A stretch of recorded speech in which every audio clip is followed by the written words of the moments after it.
თავარის ინფორმაციით ბახმაროდან მომავალი მიკროავტობუსი ავარიაში მოყვა. დაშავებულია დაახლოებით 15 ადამიანი, მათ შორის უცხოელი ტურისტები. ისინი ოზურგეთის მედალფას კლინიკაში გადაიყვანეს. თავარის ინფორმაციით ნაწილი კლინიკიდან უკვე გაეწერა. დაკავებულია 16 წლის ბიჭი, რომელიც წუხელ აქციის მონაწილეებს იარაღით ემუქრებოდა. პროტესტის მონაწილეები ყვებიან, რომ მსვლელობის პარალელურად პროვოკაციის მიზნით მათ რამდენიმე პირი გამოყვა, რომლებიც მთელი გზა აგინებდნენ. სიტუაცია რუსთაველის გამზირზე, ბესიკის ქუჩასთან დაიძაბა. უცნობი პირებიდან ერთ-ერთმა პისტოლეტით მუქ არას სცადა. აქტივისტებმა იარაღის წარდგმევა მოახერხეს და ის პოლიციას გადასცეს.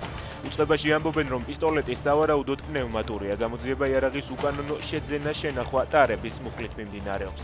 დაბრალის დამტკიცების შემთხვევაში 16 წლის ახალგაზრდას 7 წლამდე პატიმრობა ემუქრება. რუსმა ოკუპანტებმა გასულ ღამეს ზაპოროჟიე დაბომბეს, დაიღუპა 1 და დაშავდა 13 ადამიანი. თავდასხმის შედეგად დაინგრა საცხოვრებელი სახლები და დაზიანდა სხვა სამოქალაქო ინფრასტრუქტურა.